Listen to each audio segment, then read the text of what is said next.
Hello, welcome back to the Non-Essential Workers Podcast, left-wing podcast on media, politics, and much, much more.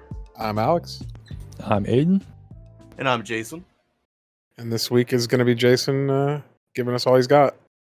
Yeah, I'm going to take us away from the Jeopardy! Choose Your Own Adventure style, and I'm just going to dictate what we talk about. Carefully curated. All right, where do I want to go first? All right, I took a little bit of inspiration from I've had some of the most fun with Aiden talking about articles that change names over time, and I found an especially heinous example that I will now provide for the room. This from Deseret News. Now, I don't exactly know what Deseret News is. I'm assuming it's something religious, based on the first writing of this article. From Deseret News, George Floyd rallies fueled rise of woke religion, Archbishop Gomez says. And then I guess that wasn't inflaming enough, or that was too inflaming. And so I go to it today after, not looking at it for a couple days, and it's changed to the growing battle over woke religion. It turns out maybe including a murdered unarmed black man, and then having some archbishop jerking himself off about it, probably wasn't ideal for disseminating news. It's like purged like 2/3 of the headline. They got rid of the bishop and George Floyd. Let's just make this more broad and less specific, please. This article was as neutered as a... Fuck, I fucked up the joke. What are the guys called that would saying that they neutered? Like a eunuch? Or as a eunuch. This article is as neutered as a Catholic eunuch. I don't... Right? Maybe. There's a lot of problems here, but to me the most obvious one is that the vast majority of African Americans are not Catholic. And so the idea that a Catholic archbishop is criticizing African American Protestants for using religion as part of community organization around the protests is just kind of like shitting on another religion because fuck you. Like it's not even about his own flock, arguably. I could be wrong, but I'm pretty sure that the vast majority of African Americans are not Catholic. Wait, what? What are you talking about? I don't think this is an inter-religious issue. I think it's some archbishop being an asshole saying the new religion is wokeness, and that it's not Christian at all. This is not an inter-Christian discussion. Oh, you're reading this as a secular woke religion, like a religious style? No, not even secular. Like a racial, this is just a way to shit on black people. All right, but the nature of my question is he saying religion metaphorically or literally? Because I read it as literally, like wokeness as part of the black church, or wokeness as part of black evangelicalism or black Protestantism.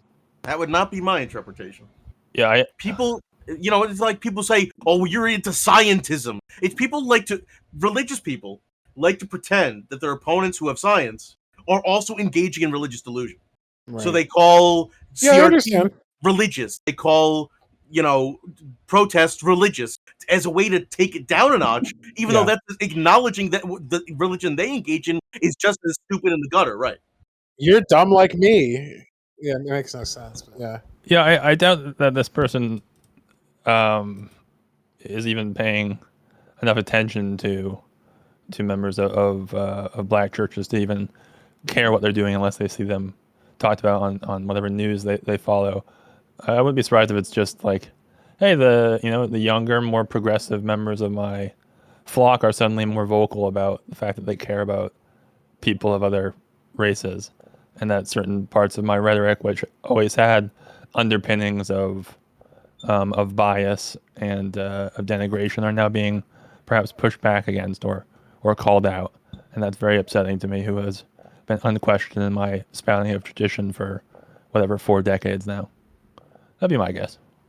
I'll be honest, I don't even think it has anything to do with his flock. I think he just listens to right-wing radio and is salty. Like, I'm sure everyone in his Catholic archdiocese agrees with him. He's just a dipshit. Yeah, well, I mean, that could very, very, very well be the case, because the real... The grandmas who still go to church aren't like, oh, we're woke now. Like, no, he's in an echo chamber, and he's mad that other echo chambers exist that aren't his. I think, and he's like hearing it on Twitter, especially like an archbishop who is a person of authority within their religion. Yeah, anything that threatens kind of the monolithic nature of their faith is dangerous to them, especially if they're a traditionalist. It's like that article that you pulled up now probably months back about like the other guy running an op-ed about how like real Christians are fading because new Christians are pussies. Are pussies who like care about life and shit. Meanwhile, I care about death. That's all that matters. Punishment. I honestly, I still don't read it the way you guys are reading it. I still read it as literally they're talking about religion.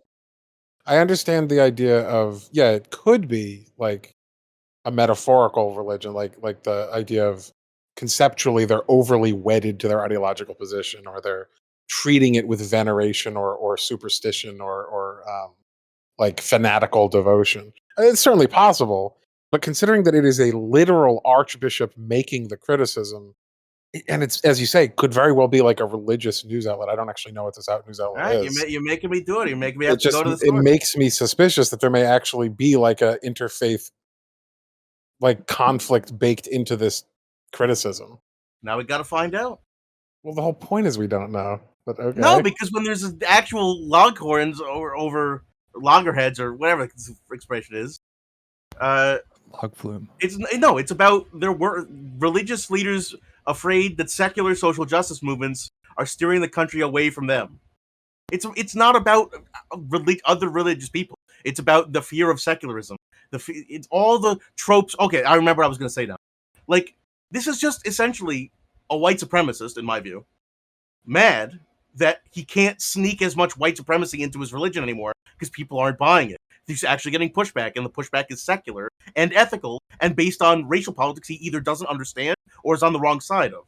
So to me, this is not an interfaith discussion. This is a convulsion of the Christian right being mad that they're losing social clout and power. And that's reaching all the way up to archbishops who are freaking out about it. The Pope is commenting on shit like this. Like, religion is scared up to its top level. And that's why I think it's relevant. It's an interesting idea, a premise that they put forth. I guess this archbishop or someone speaking on their behalf, that social justice movements offer an alternative to religion. That they offer the same kind of value, but without any actual divine backing. That's not really something that I guess I'm so divorced from any church at this point in my life that I don't really see the connection there. I accept that plenty of Christians operate on values that they derive from their church and from the Bible in ways that are moral. But I don't know. It just kind of seems weird to like do one-to-one. But I guess it kind of serves the idea of like the whole premise, which is that it's a cult of wokeness. It's a right. And how dare you take away from my cult? I had a monopoly on cults rather. Here's just a quick reading from it that I want to do. A growing group of pastors believe the needed wake-up call on racism has morphed into a rejection of the Christian faith. Quote, today's critical race theories and ideologies are profoundly atheistic. They deny the soul, the spirit, transcendent dimension of human nature. Obviously all horseshit. And like, I totally disagree. I think critical race theory is actually overly spiritual. And it's like the emotions of the people, the slaves past, like, or they think that it is irrelevant to human happiness, says Archbishop Jose Gomez, who leads the Archdiocese of Los Angeles as president of the U.S. Conference of Catholic Bishops during a November 4th address. Like, this is not about black people doing Christianity wrong. This is about, we don't like that America's becoming less Christian. And I can couch that in cultural war shit that I don't like. It's like they don't want to understand anything without calling it a religion, because all they understand is religion. Right, yeah, exactly. Like, they literally just say in that line, it's profoundly atheistic. Okay, then it's not a religion.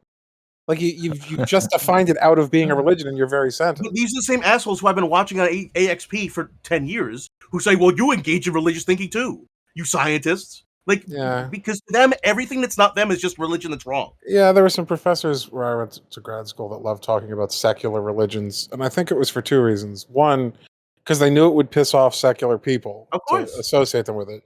And two, because it was a way of kind of redefining your opponent's for them against their will in a way that sounds plausible. It's a straw man, and it's trolling 101, and it makes everyone feel bad, and it makes you feel like a good thing. Like, how do you argue against it? Because if you say, well, no, that's not the case, it's like, oh, well, you just don't want it to be the case because you believe in faith. It's like, well, like it's just kind of being a cunt. Like, there's nothing complicated about it.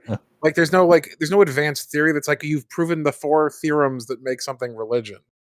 No, it's just saying I disagree with you. I'm going to call you a dirty name that's become like that's associated with me, your opponent. Yeah, a term of abuse, even though it's my own thing. Right? It's like I'm a piece of shit, so I'm going to call you me.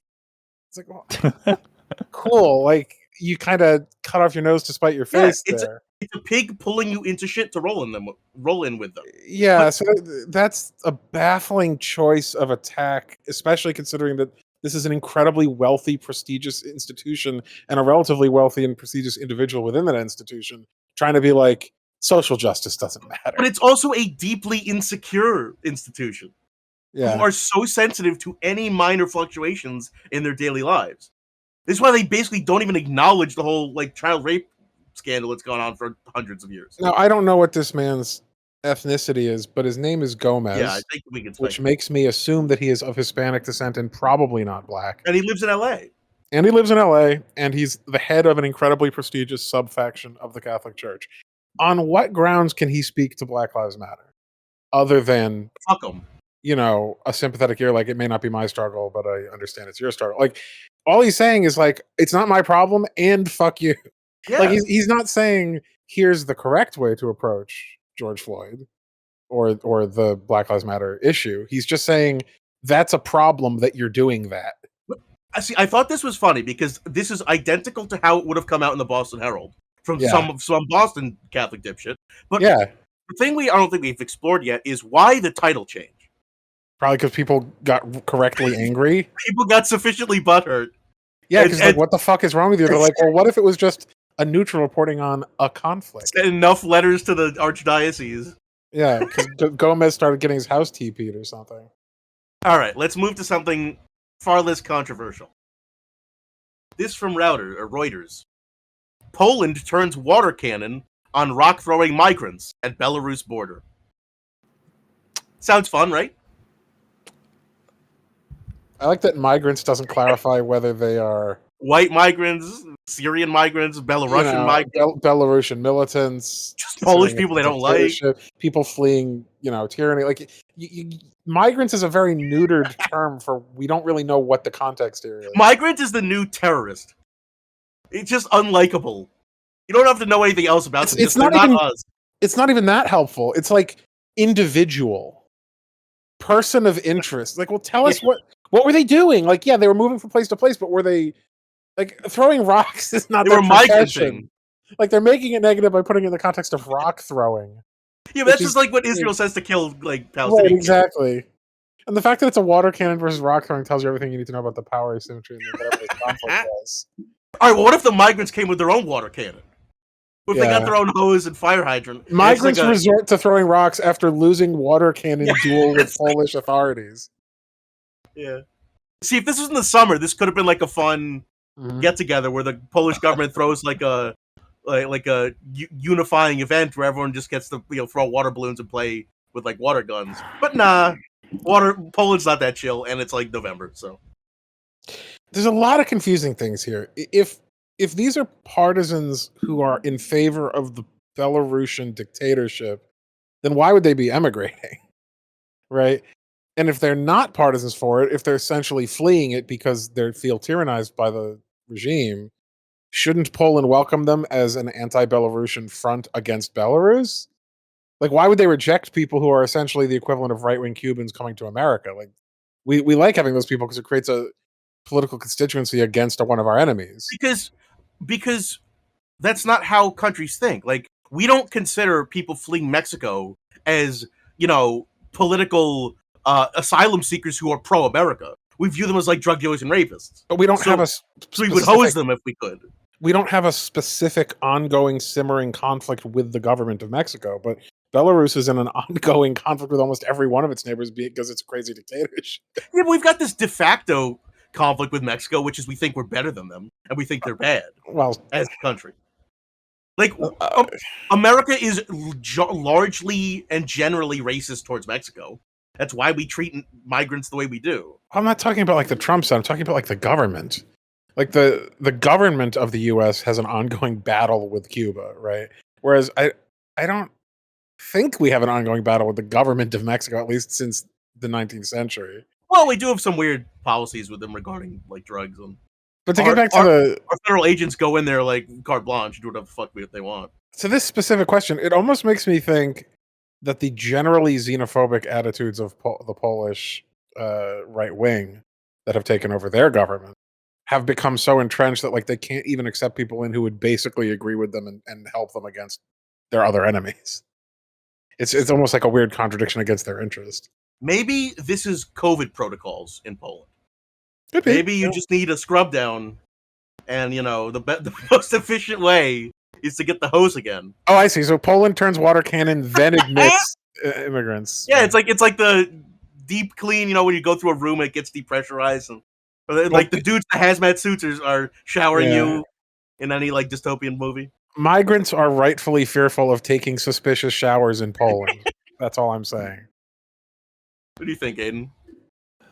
Well, I don't know who exactly was throwing these rocks, but I do know that the immigrant crisis on the Polish border is largely about Syrian immigrants. Yeah, that's the thing that was first thing is like, are these obviously non-white? Oh, so these aren't Belarusians. These are Syrians in Belarus. It just happens to be occurring at the Belarusian border? There's currently a conflict, an immigration conflict, which Syrian immigrants are the victims of, where they're being held outside of the Polish border in freezing weather because Poland is accusing Belarus of flying them in to generate an immigrant crisis. Create instability? Yep. So they're saying it's a Belarusian false flag, and then the migrants are getting treated like in a dictatorship, and so they're throwing rocks, and now they're getting the hose? These kids are like dying of exposure. Oh my god, this is horrible. Flying them from where to where? From like Syria to Belarus to get them to Poland? From diaspora Syria to from the Middle East to Eastern Europe. That's like a very expensive prank. It's like white replacement. It's like the Chinese are and then the Russians are responsible for why we got Trump. It's like the Belarusians are trying to give us white genocide by shipping in browns. This is fucked. This is way worse than I thought it was. I just thought it was a funny water story. Well, I mean, they're doing it for a reason, right? Like, they're not having a conflict over nothing. It's interesting. I mean, I probably should have figured it was some sort of Middle Eastern people still getting shit on. But that's exactly. There's no context for that at all in this. The sneaky word migrant almost always means non-white. That's why I said it like terrorist. Because to me, migrant is like brown people who are not you. Well, I should have also known by rock throwing, which pretty much always means Arabs in media. That's true. Huh, interesting, yeah. Because like 90% of the time, that's who's being referred to. So you think it's a subtle way of being like they don't have civilization. This is like what biblical times happened. Like it's a trend in right wing reportage from Israel where they like to make it seem like the civilized Jewish state is being opposed by the caveman barbarism and Philistines. Okay, yeah. So it's just trying to contrast civilization versus barbarity, even though the barbarity is the acts being done to victimize people. Yeah. So it's trying to switch around who's being barbaric in the situation. But yeah, trying to make your opponent seem like knuckle draggers is a pretty old trope, even if it doesn't take this exact format. Unlike the elegant sniper rifle. Right.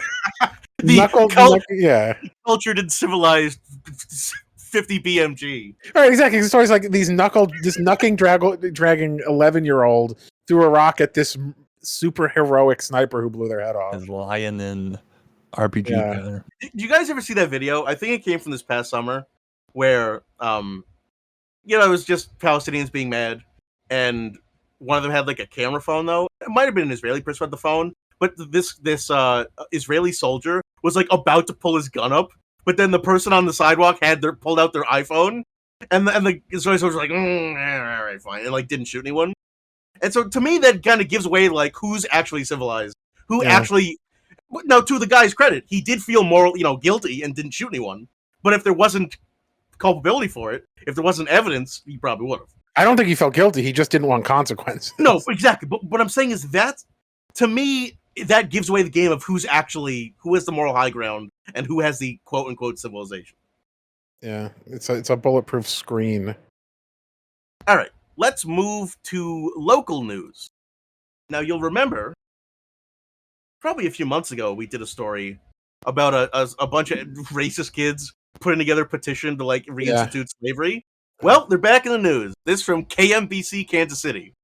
Park Hill South High School sued by the parents of students that made racist petition. Because of course. Legal system at its finest. How is this still going?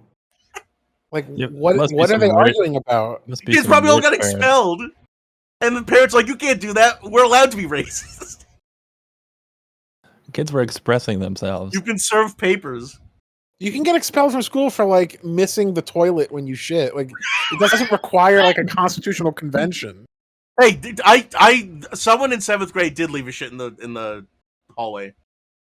I'm just saying, I don't think they got schools expelled. have enormous latitude to expel people. So I don't know what they're fighting. Like, I don't know how they're going to argue that. See, here's what's happened though. It used to be that bad behavior was bad, and it was unilaterally bad.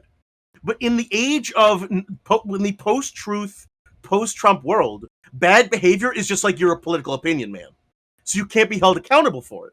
So you have to determine, right now, because your bad behavior is like a deeply held religious belief or a newfound political belief, now you can't be held morally culpable for it because it's free speech. You have to determine whether any given act is not simply good or bad, but good or bad and also for or against your cause.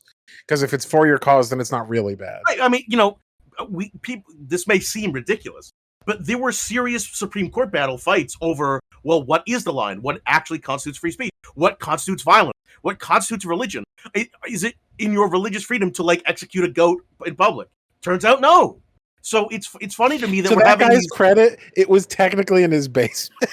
Whatever, but you understand my point. My point I know is that case is a really fucked up case. Yeah, I know. My point is there is legal precedent about when does your individual rights behavior bleed over into violating other people's rights. It's the whole entire discussion about COVID.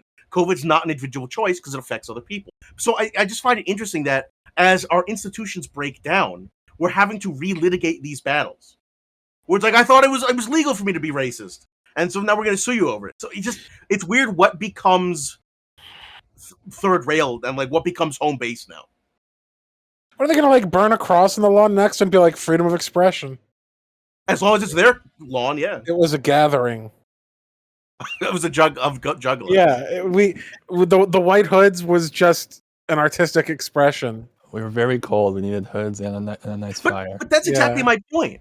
Like, there could genuinely be a rising KKK, like, this is just my political opinion, man. There's nothing wrong about it. And American institutions are like, yeah, I guess, let's see your court documents. Like, we've kind of become resigned to the resurgence of now bad behavior. And we've just, like, given up trying to fight it and say this is universally bad. Like, well, it's just your opinion now. We've given up. We've stopped trying. Yeah, and a large part of that is that we have such a weak left wing in this country. There aren't really people in any positions of power or in large enough numbers and organized enough to push back against the kind of obvious harmful bad behavior, as you're putting it, in ways that tell people loudly and clearly, you do this, there are going to be consequences. Either you're going to be embarrassed and lose all standing in society, or if you're really doing things that hurt people, there are going to be more immediate consequences.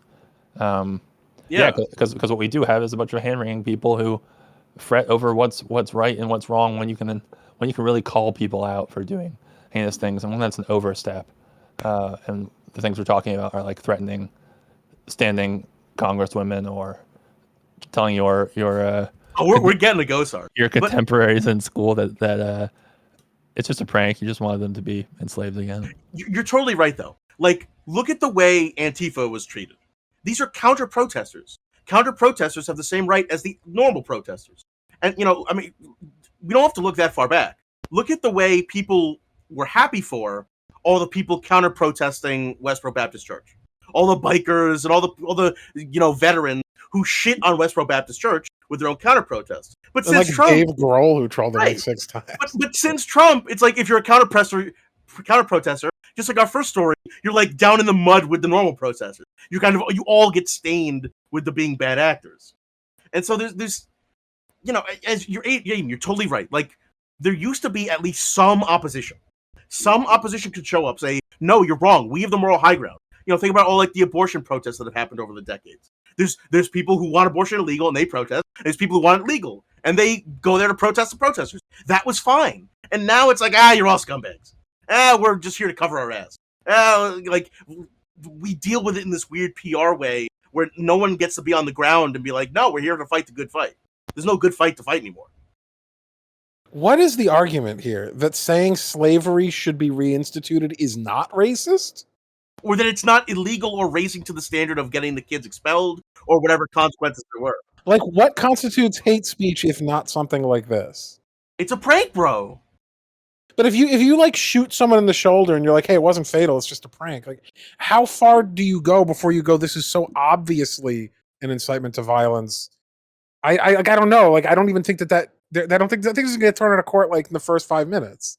Yeah, well, how are you possibly going to argue that saying let's make all these black people around us slaves again is not going to cause a fucking shitstorm at a high school? Well, it's a developing story. We'll keep an eye on it as the news progresses. Back to you. Like, this is because they're going to fight it. They're going to fight it in court, and fights in court take forever. Like, okay, if they were like, okay, a bunch of students got together and had a prank that was just we think gardeners shouldn't be paid as much because of their ancestors. Some sort of like weird, like getting to the edge of racism and then like scooching back and making a winky face. They're just like slavery. Let's do it. Like, it's so blatant. There's nothing subtle. There's nothing like nod, nod, wink, wink. It's just like openly psychotically racist. So there's no.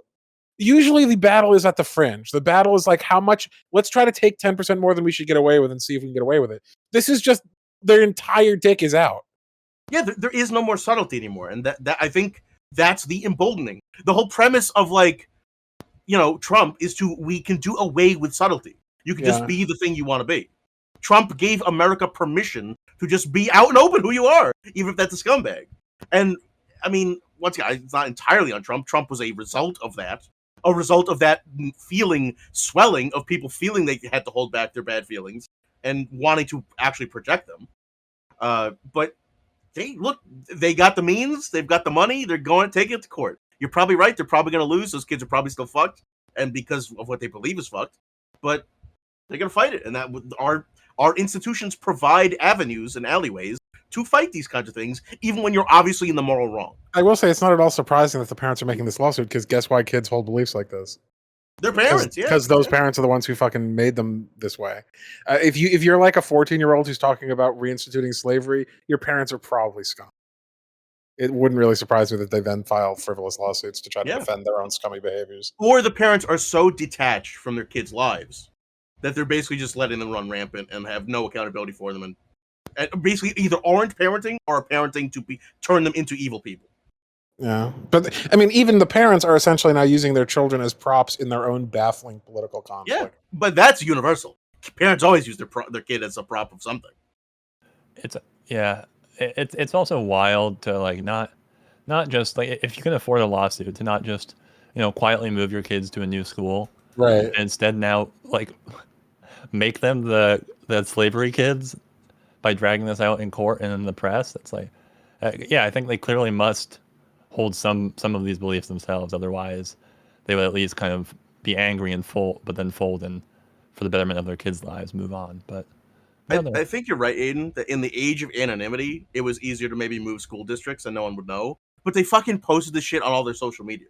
Like, this was a public event that is recorded in history, and their names are all on it. The whole point of a petition is you sign your name publicly on it to declare your support.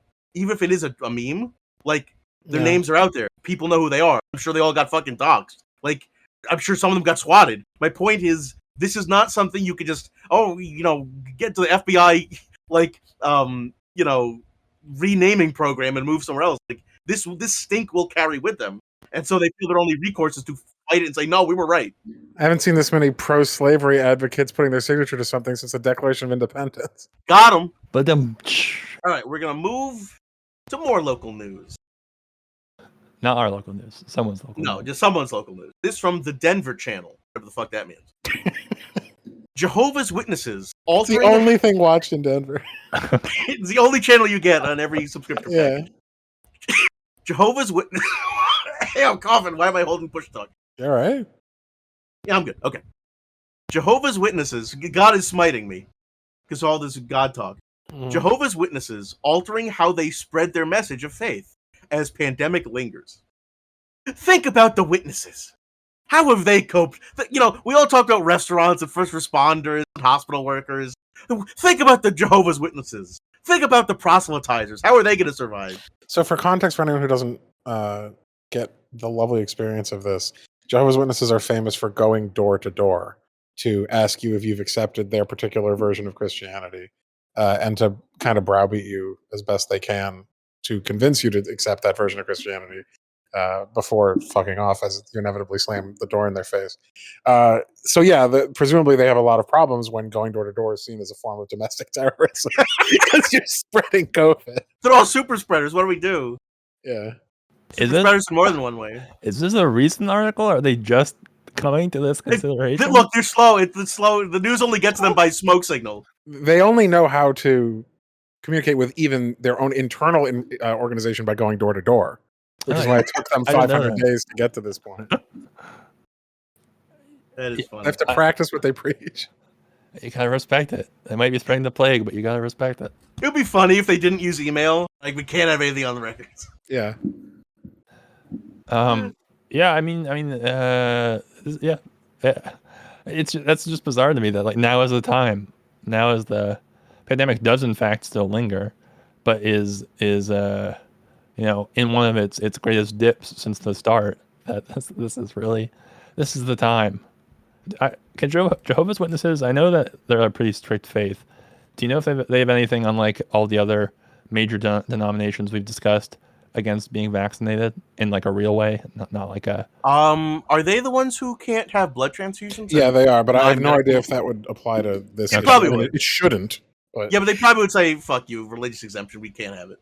Well, sure. Then there's that layer. Yeah. Well, but it's also known as "fuck myself" because they're the ones who suffer. Like it's their own community that suffers. It's not like they're destroying other people as much as themselves when they refuse vaccination. Well, if they go door to door, they are affecting other people.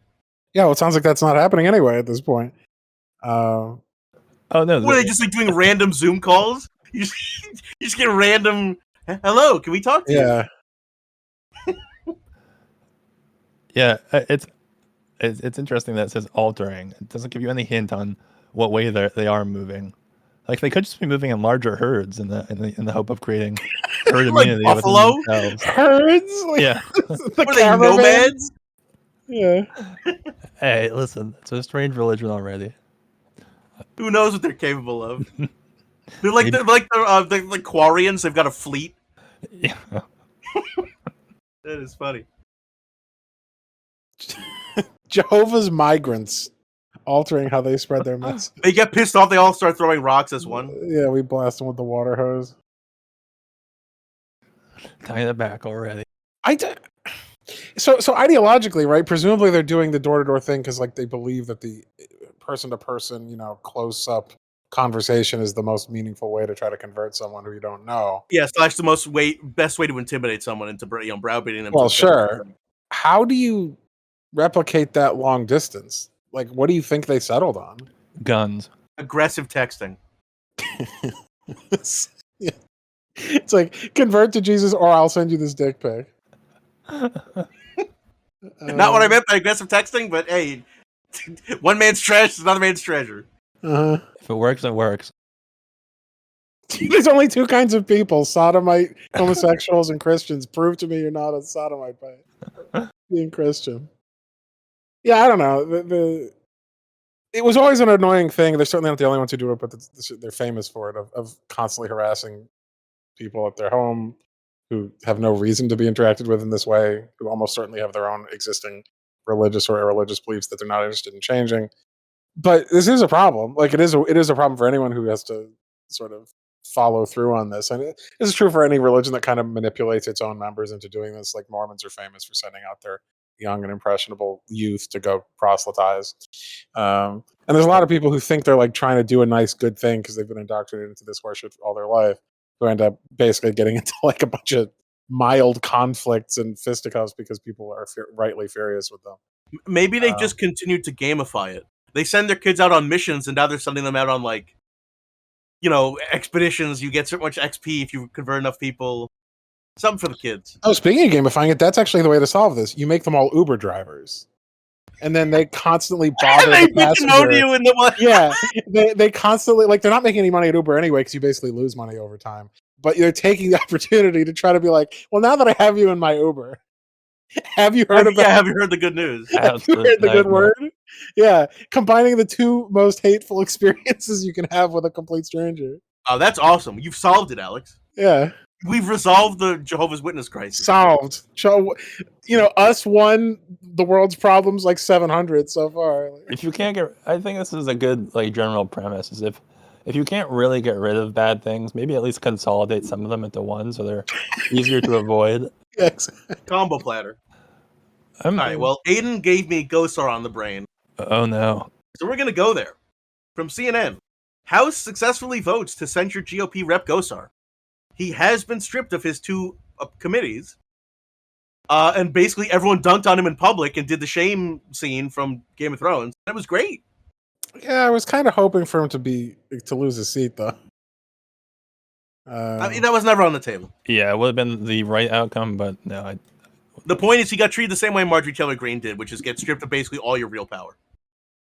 So you could just clown it all the time now? You just do what you were already doing, which is sitting there and getting fundraising. Now he's going to go full clown, right? Because what does he have to lose? They're not going to get rid of him, but he can't hold power. No. Gosar was the fullest clown of all full clowns ever. He can't get worse. He was paving the way for new clowns. You have just willed into being a worse version of him by tempting fate like that. No, he was already a trailblazer. He was fucking doing anime shit. This is the most edgy 8chan shit he could do, and he's like a 65-year-old man. I was gonna say, isn't this guy geriatric? Isn't this guy clearly a boomer or older? He's so boomer, and he's in touch with all the generation. Why is he on 32-bit Chan? What is he doing? Because he's a Chad. All right, what the fuck is he doing? How does an adult man who's wealthy and who is a congressperson spend their spare time on obscure lolly hentai sites and right-wing boards? He's with it. He's just like Dr. Evil. He's in touch with the kids. He must have a fully red-pilled nephew or grandchild. Right. I'm almost as offended that he's posting anime as that he's posting specifically fascist AOC killing. You know what he could be? He could be the little aliens from Men in Black that are in his brain. And he's not even a person. He's just a conglomerate of little to baby fascists. I'm sorry, I like him, but if Bernie Sanders starts posting Naruto, I'm gonna be dude, what are you doing? Stop with all the cringe. Right? It's extremely weird. I will say the closest I ever came to not liking AOC was when she started streaming Among Us. I was come on, please stop posting cringe with all these lib YouTubers. Mm-hmm. We're not here for it. We need you to pass housing policy. And bitch at these senators who are assholes. I don't need to see if you're good at fucking playing the murder on the ship. I'm just saying, if Joe Biden starts streaming Katamari Damacy, I'm quitting politics. Hey fellas, I'm playing a new Battlefield. I don't know. That's pretty good for Joe Biden. I'm not gonna lie. He's like Snoop Dogg. He does the fake Twitch streamer career. We're gonna absorb back better. I'm gonna raise America's elo. Okay, competitive Katamari Damacy. I was just saying he's gets to lead. Yeah, he's I'm not a support, Jack. That'd actually be a great title. Make America's elo high again. Yeah. All right, so we've any more thoughts on Gosar being a pussy and getting censored and everyone shitting on him in public, which is fun? Absolute clown. Weirdo. Clown penis not fart. Do you think one of the remaining siblings that didn't campaign against him will now campaign against him? No, I think they straight up all did. I think even all the siblings kids did too. Everyone hates this motherfucker.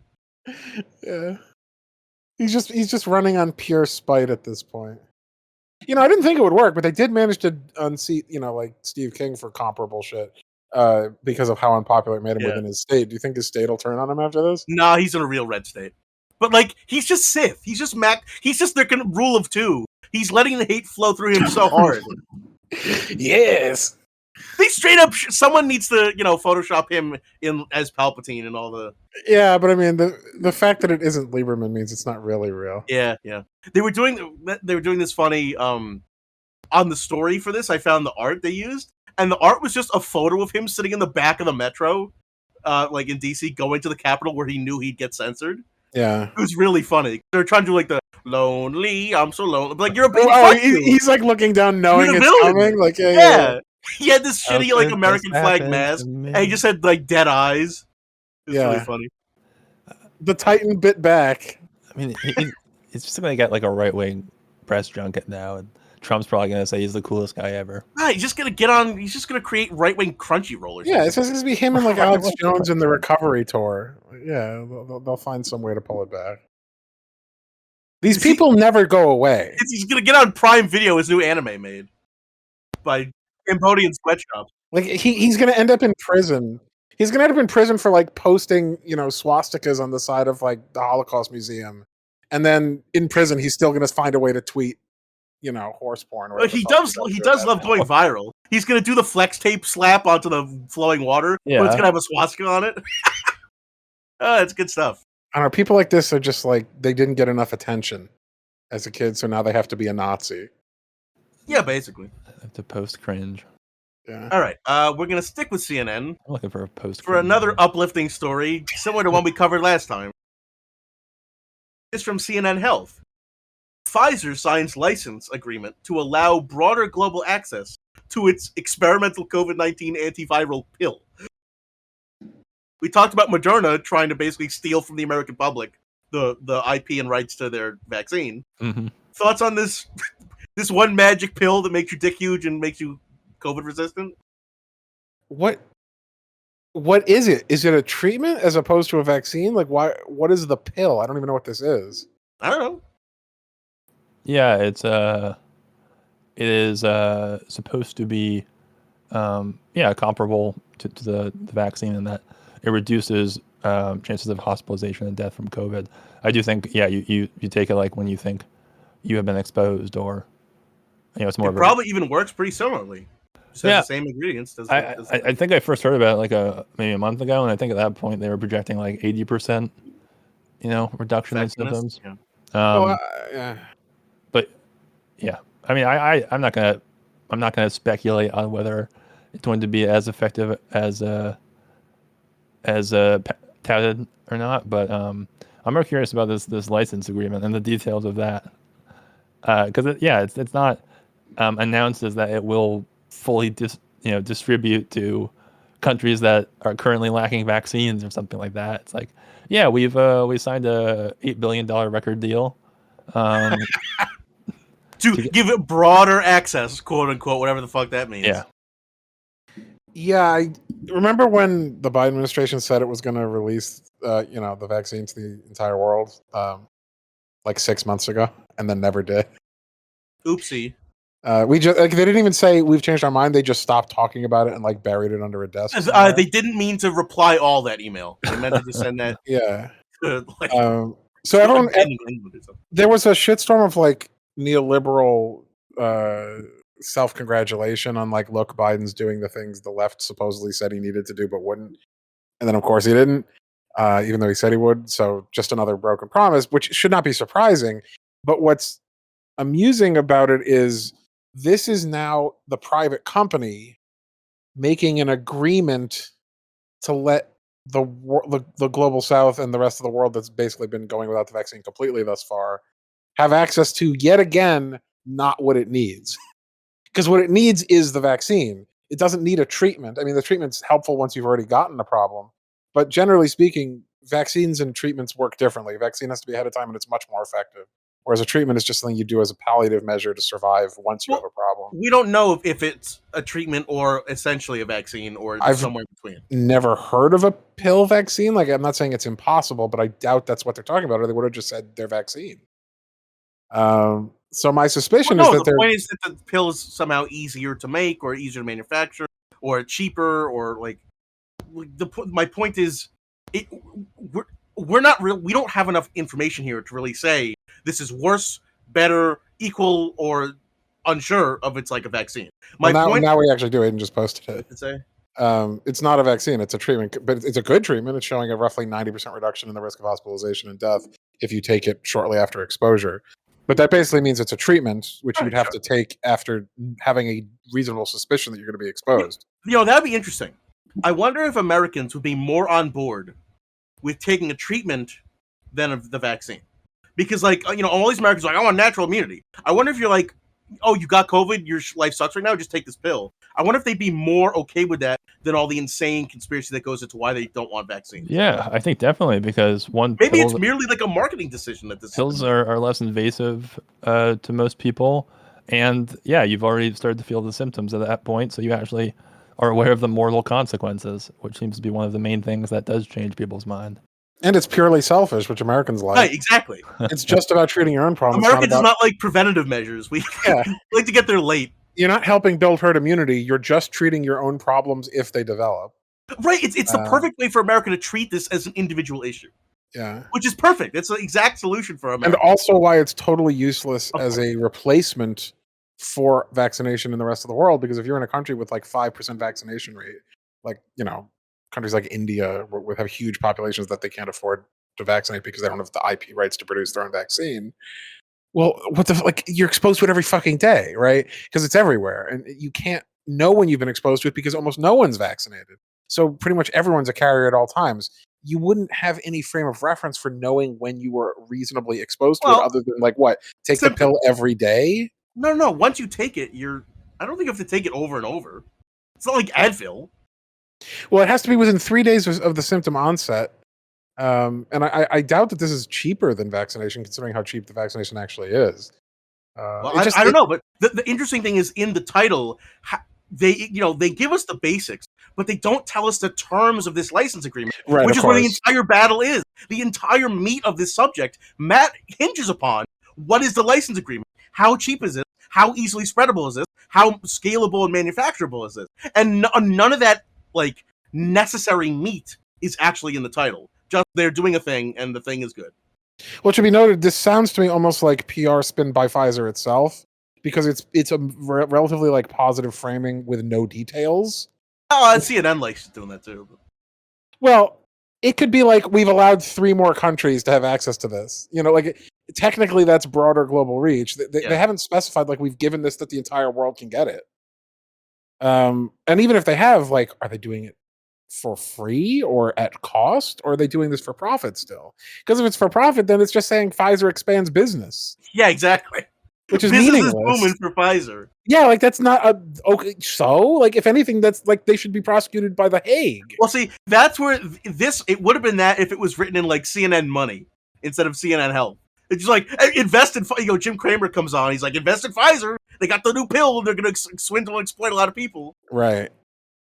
But because it's in health, to me, at least the way they think they're framing it, it's no, this is a good. This is a progress against. Yeah, COVID. I mean, look. Let's say that they're okay, we're making this at cost or for free because we've been subsidized somehow, and giving this out to the rest of the world. I mean, it's a start. That would be a good thing if it's true.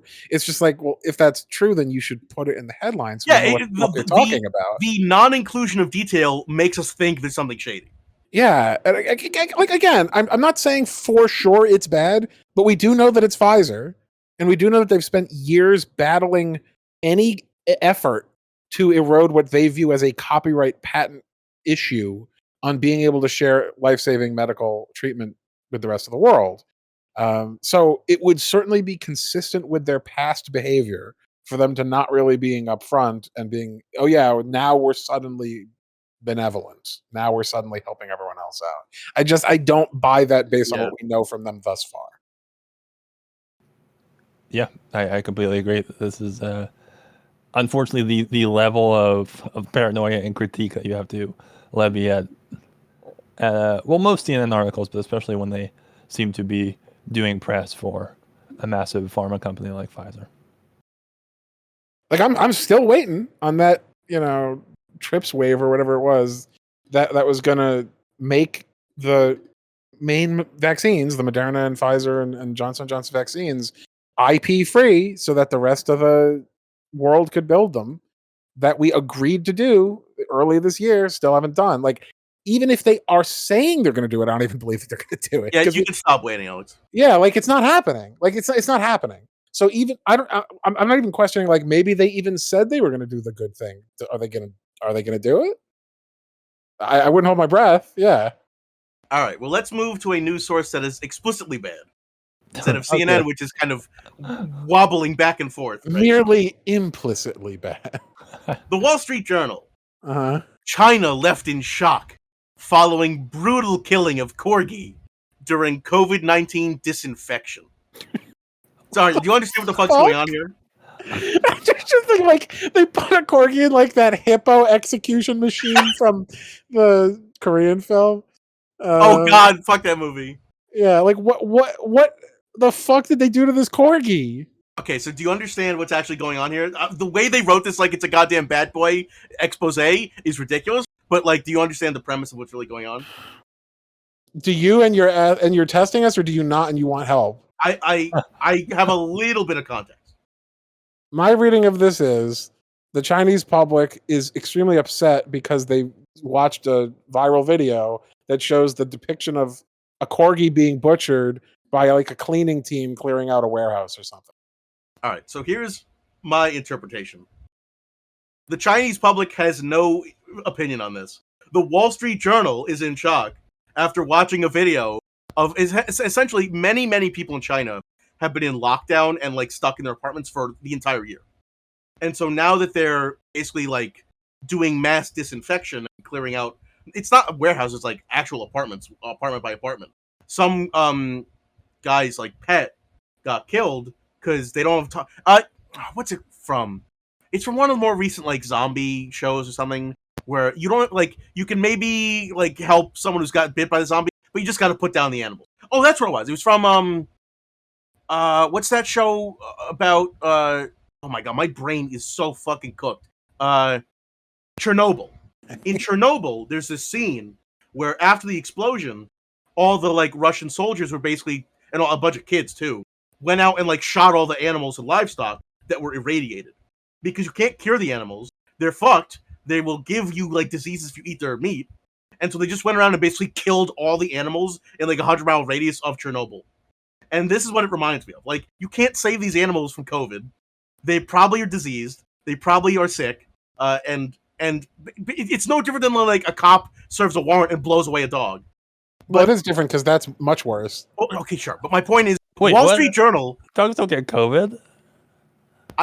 I'm not saying they actually get COVID. You're just saying that they've festered in the apartment so much that they have. What I'm saying is, governments don't treat animals with respect in the first place. Oh yeah. Why sure. would we expect them to like? They're not a fucking animal shelter. The Chinese government's not like, oh, we gotta care about this corgi. They're just gonna like kill an animal they feel is dirty. Before we go too far, I did see an article that talked about a dog who got COVID. So like, it's not impossible, but it's not common, and it's definitely not why this dog got killed. I will say there are millions of white-tailed deer in the U.S. who have COVID. Yeah. Well, dear, Even more reason to blow them Yeah, away. exactly. my Justifies point is, my daily activity. the world governments have agreed blowing away animals, infected or not, is the status quo. I remember. But according to Wall Street Journal, we have to find any little morsel to accuse China of being bad. This is literally the kick the dog mode. Like, see, they're kicking the dog. It's funny to me. Interesting that they framed the Chinese public positively by making them scandalized by this thing. Yeah, they're victims of their government. They Now, don't that say actually- public. They just say China left in shock. Yeah, but the Doesn't make any implication is they're saying, I don't think they're saying that the CCP is really worried about this. Well, this is why I think they're lying. I think they're saying we were left in shock, and we're trying to make it seem like the government's bad and the Chinese don't like. That's actually very concerning to me, and I'll tell you why. Usually, we don't sympathize with the Chinese public in American media because they're just kind of thrown in with the rest of Chinese, anti-Chinese sentiment. When you start sympathizing with the public of a country whose government you hate, it's like Time to coup. time. Yep, Yeah. time to coup. Yeah, like that's how we talk about Iran. That's how we talk about North Korea. That's how we talk about Venezuela. All countries that the U.S. has its finger on the button 24/7 ready to try to coup. But Alex, Biden didn't say this video of a corgi getting owned left me shook. This is the Wall Street Journal. Yeah, but Like, the Wall Street Journal has a more coherent sense of what's going on in American politics than Biden at any given time. they're just as belligerent. They try and project what they want. They try and say, "Oh, what we want's happening. Time to do it." And Like, I will point out that like this. Biden literally ran on an anti-Chinese platform when he was in the Democratic primary. Yeah, I know, but he's Like his shit's as disgusting as these people. my point is, no one read the deep dive article we did last time. It's like, yeah, let's go fight China. It's not happening. But it's funny to me the Wall Street Journal is like, they're saying it's coup time and it's time to kick the dog. And don't you feel bad because corgis are cute? It's like, why corgi? Why not just a dog? This article was written by Robaz. And I don't know what the fuck's going on. Why corgis specifically were mentioned? Because corgi is like the cutest name of a very cute kind of dog that Americans especially sympathize with because of all the memes. Corgi is a very memeable dog. And that corgi's name, Archduke Ferdinand. I just thought this was an especially egregious example of like modern day yellow journalists. I'll also point out it almost certainly is trying to do an oblique reference to like Chinese people kill dogs, right? Like, that's a long-standing, like, eat them or whatever. Yeah. Yeah, it's even though like there's only like a few tiny regions of China where that's a cultural tradition, and the rest of the Chinese actually hate it and try to stop them constantly.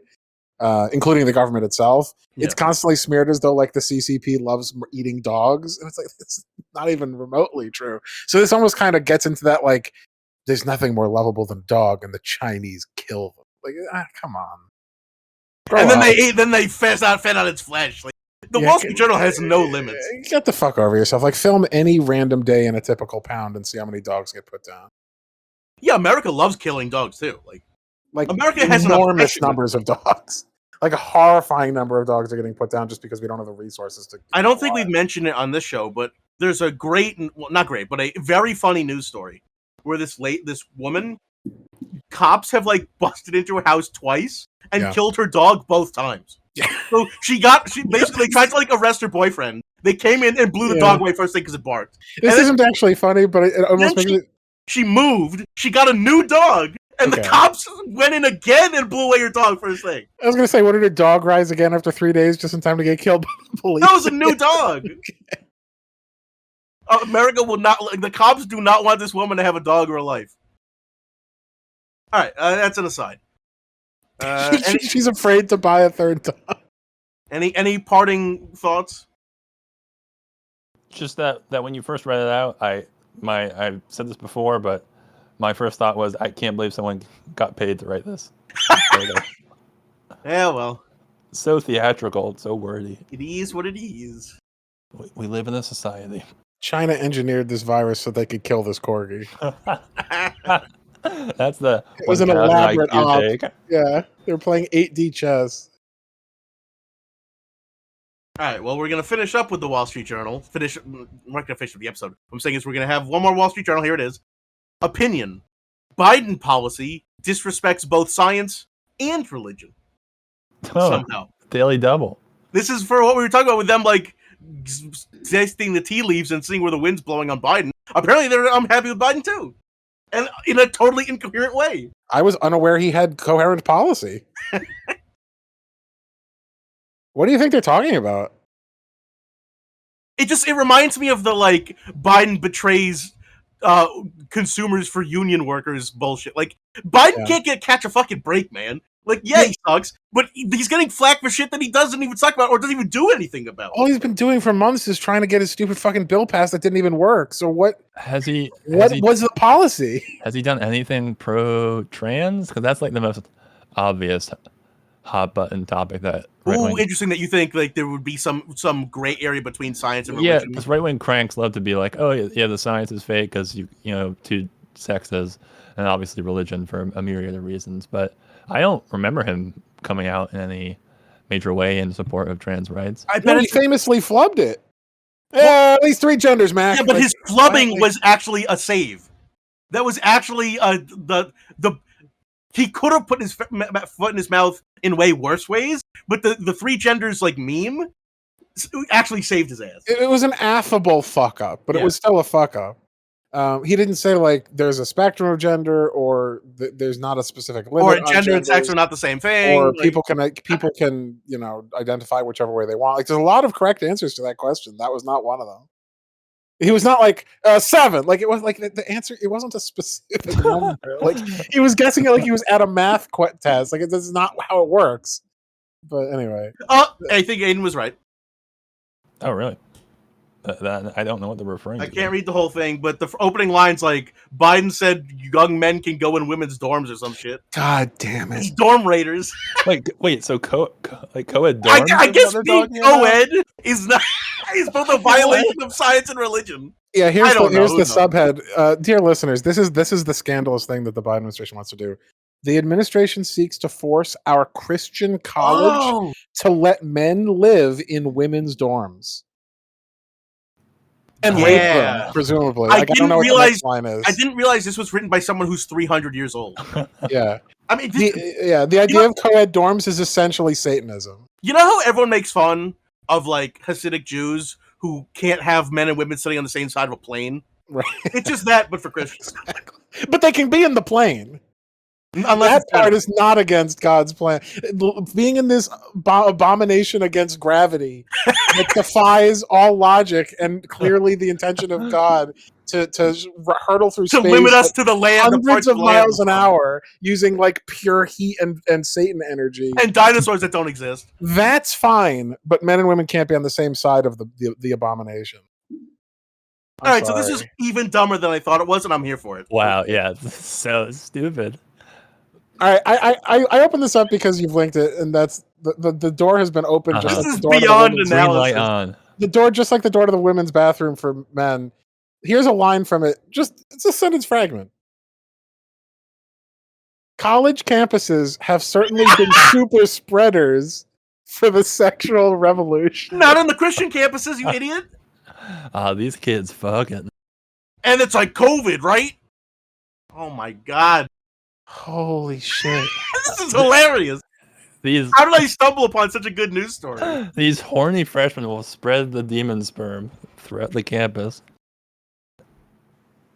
Wow. There are multiple biblical quotes in this article. Yeah, it's written by a psycho. Yeah, I gotta see who is this written by? Jerry C. Davis. Over under, he's 70 years old. Essay's over. I mean, okay, another line is, in my 44 years as a college president. So yeah, probably. Holy shit. Oh man, this dude is ancient and just miserable. I can't stop worrying about what the kids are doing in their bedrooms. Now other people will be allowed to go to the women's dorms, not just me. This is the single greatest advertisement for not going to a religious institution. Yeah. Do not go to a Christian college. Because you have dipshits like this micromanaging where your dick goes. I laugh, but you're not really that wrong. I don't understand what Talk about micro. Got him. Insane Puritanism is in modern America. Like, these are the same It's people. back, baby. They love NASCAR. They love, like, cookouts. They love all this Republican shit that could not be less coherent. They love Twitter as part of being restricted and puritanical. But then suddenly they like look at, they realize they have a dick, and suddenly they're nuns. Like, no other part of their lifestyle is like this. It's just this. It's that they're all sex freaks. Like, they're all weird. They don't live like these chaste, pure lives in any other way. No, not at all. All right, well, now to the hedonist in chief. Hang on, it sounded like... I just have one question. What do you think the science part is exactly? None. Like, literally zero. Well, unfortunately, I know, and it's exactly what we already said, because I've now read the first sentence of the article. Nor has the government compelled colleges to deny the basic biological reality that there are two sexes. But that's not the question. It's just like the before marriage thing that he's concerned about, like non-monogamy. No, he's saying that the science is in and that there are two sexes because he doesn't understand the distinction between sex and gender that they're trying to make, or he understands it but refuses to acknowledge it. So it's not science. He's mad that the Biden administration is not compelling universities to be theocrats. All right, we're going to move on from this. This article treats young men like zombies. The Biden administration has declared that we must start letting men into our young women's dorm rooms, showers, and locker rooms. They're ravenous for getting brain. Got him. All right, let's. I'm just let's saying, it treats young Christian men who they're saying are essentially like the moral agents who need to preserve the Western order, like rabid rapist dogs. That like you can't let them within like a sniffing's breadth of a woman's restroom, or else it's just going to be rape town. Yes, this is how the Abrahamic religions treat men and women. They view men as rapists who can only be contained by women being chaste. That's why like burqas exist. That's why these institutions became the way they did. Like, this because really we had such is little faith in men's ability to control themselves and treat each other with dignity that we have to treat women like subhuman so they don't get raped and murdered. This really is American Taliban. Like they have exactly the same doctrinal belief about what men and women's interactions. And this is why we don't like Iran, because there's some dipshit who runs a college in Iran who believes the exact same thing. I mean, how did the Wall Street Journal decide to publish this? Because like Wall Street Journal usually pretends to be higher brow than this. Because it's the opinion section, Alex. Sometimes they let the piggies run free. This is embarrassing. All right, we're gonna move to, as I said, the hedonist in chief, your boy Rob DeSantis, from the Hill. DeSantis to offer new correctional officers bonus up to $5,000. Seems like someone understands how to stimulate job growth. Just for the wrong profession. Holy shit. I love this news story. People who are allowed into other people's spaces so that they can rape them. Correctional officers. Who have an endemic of rape and abuse of prisoners that is possibly the highest of any job in the country. Yeah. Never really get called on it. No real consequences for it. In fact, the number of female correctional officers who are pregnant is like half of them. So, yeah, this is an actual problem, and not just the rape part. There's a huge dearth of people willing to do this job. Yeah, we talked about before where you said one of the biggest problems for correctional facilities is they're understaffed, which is why they're fucking meadows. So they don't get paid particularly well because they basically are the same job as like cop but less well paid. So not many people want to do it, even though like, basically you only do it if you enjoy the perks of being able to. That's the irony. People. It pays less than a cop, but it's objectively more dangerous than a cop. Because at least a cop is dealing with normal civilians all day, every day. Well, because a cop can just sleep in his car or jerk off 3/4 of the time and be fine, whereas these guys actually have to interact with usually more dangerous people. Range of people who have almost all been convicted of something. And almost all of their coworkers are also extremely dangerous. So like they have to pretty much watch themselves at all times. But the issue is almost every major prison in the U.S. is understaffed, often by very large proportions, more than you'd expect. It's not like 5%. Some of them are understaffed like 40, 50%. Such that they could barely hold the prison together.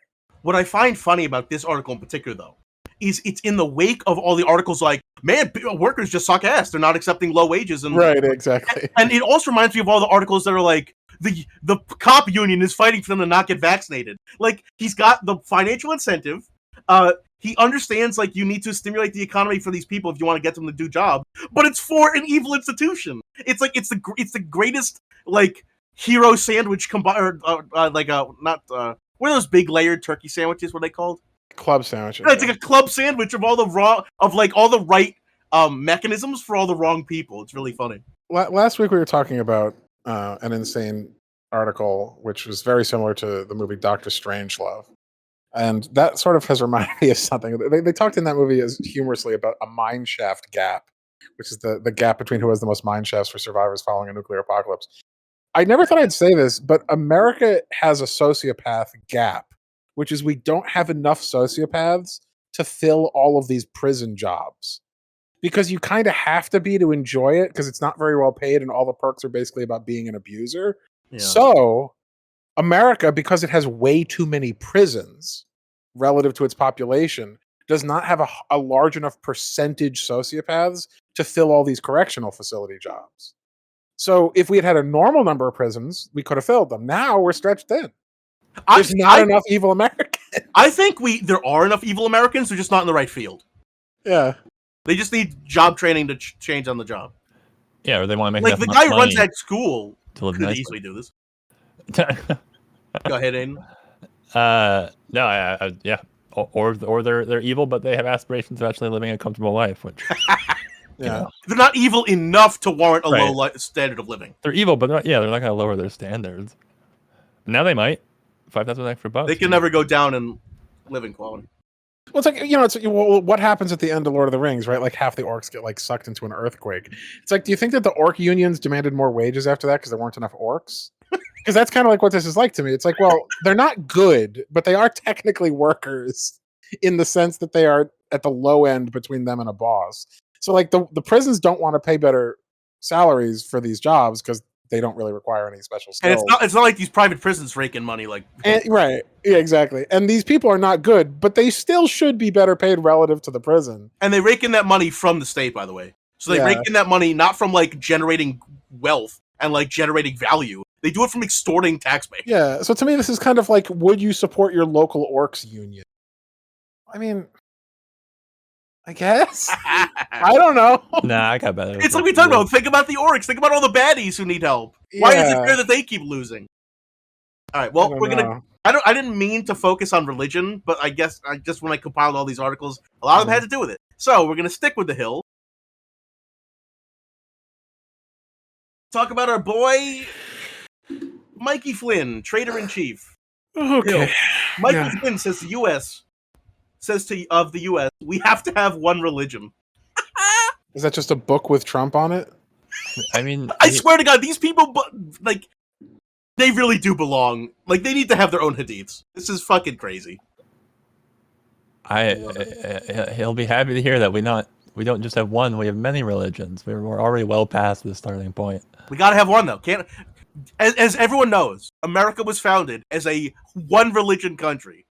Oh wait, huh? What? Huh? Yeah, we came here because we firmly believed that there was one religion that we wanted to spread.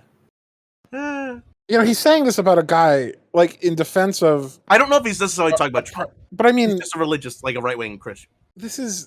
Trump is not Christian. Like, I just want to remind people. I don't think it's about Trump, Alex. Trump is so obviously not religious. Like, he's fucking may as well be holding the Bible upside down 24/7. I understand that maybe it's not about Trump, but that is who the main correlate for him is in our public understanding of him. Like, I don't think anyone was interviewing Michael Flynn before Trump, right? Like, this is a pretty prominent like second defense guy. But I mean, this is just one of the goon squad. Like, this is one of the interchangeable henchmen around fucking Dr. Evil's seats.